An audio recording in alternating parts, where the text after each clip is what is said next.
So the NFL has male cheerleaders. Like 11 teams now have male cheerleaders. I'm surprised this hasn't happened a lot before, especially as they were pushing all of the LGBTQ ideologies, those perverted satanic ideologies and all that. But yes, this is a big thing, and people are threatening to boycott the NFL over this. I'm going to dive into this video and then share some of my opinions as well. So right now we have the Vikings under fire over male cheerleaders.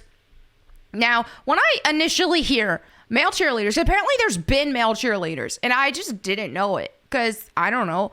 The games I've been to, I went to the Cowboys game, watched the Cowboys game last season. They didn't have any male cheerleaders there. And then I've watched the Steelers and Texans the year before that. I'm a Steelers fan.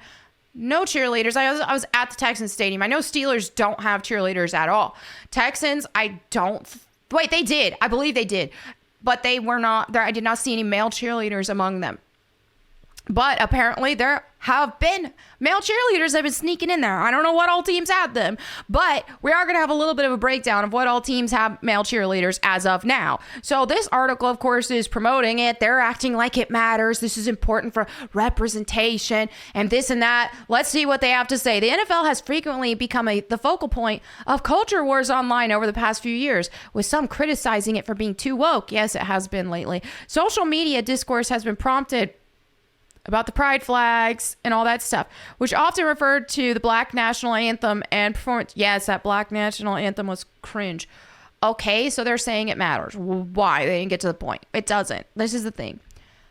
If you want to know my stance when it comes to cheerleaders as a whole, I do think that I think some cheer routines can be awesome with male cheerleaders. When they catch the women, they can throw them up in the air so that these women can do some really cool flips and stuff like that. So yeah, adding men to a cheer routine gives more athletic opportunity and some more cool stunts and feats to be had.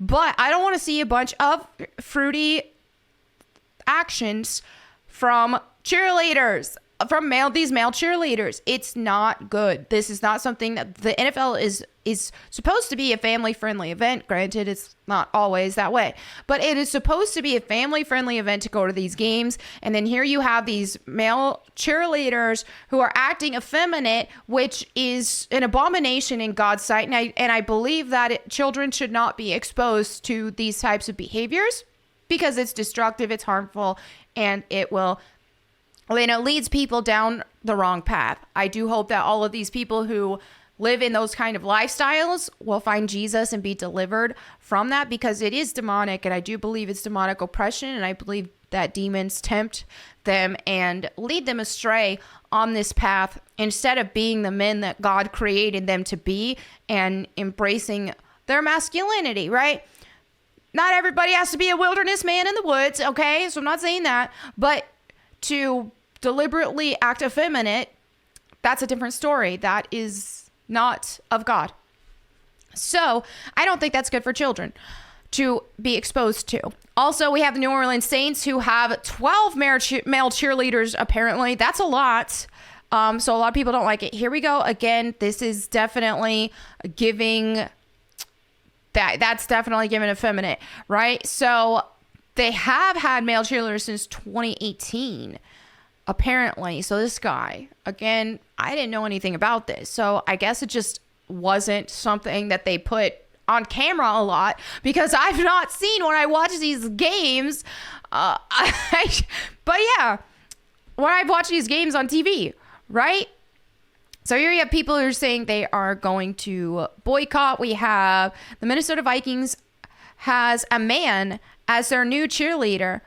As if you needed another reason to avoid the NFL and Minnesota, one fan wrote. This might be the dumbest move in NFL history. First male captains of a cheer squad. And talk of an all-man cheerleading division. Yeah, something smells off here, one fan added. I'm done with the team, another fan added. That's the thing, is I imagine you could see some really cool acrobatics and stuff from a male squad, but I don't like we're not seeing actual athleticism and all of that. We're just seeing some men who are effeminate, who act effeminate, and who want to vicariously live through a feminine thing, right? With the being an NFL cheerleader. So this is definitely presented in a way that is effeminate. And so what you do is have these men that just are sadly down a destructive path, and they get something out of doing female type things and appearing more feminine and trying to, obviously you have a guy he's not doing the full transgender thing, but still this is kind of that slippery slope. And also where it starts is when these men kind of embrace acting more like a woman. Doesn't mean that, okay, a man can't be a cheerleader. I don't think that I think men can still be cheerleaders. They don't have to do the effeminate stuff. They don't have to be shaking the pom-poms and doing the little, hip tilt.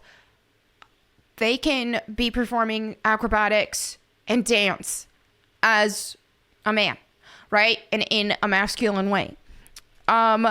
So yeah, here we have all of the teams that have male cheerleaders.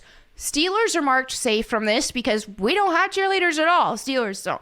So we have Minnesota Vikings, Baltimore Ravens, Los Angeles Rams, New Orleans Saints, Philadelphia Eagles, San Francisco 49ers, New England Patriots, because, of course, the Patriots are the gayest team in the NFL. Then you got the Tennessee Titans, Indianapolis Colts, Kansas City Chiefs, Tampa Bay Buccaneers, and Carolina Panthers. All right, so that is a lot of teams with male cheerleaders. So I'm definitely curious because, like I said, I just don't recall seeing male cheerleaders in the NFL. It's just not in my memory at all.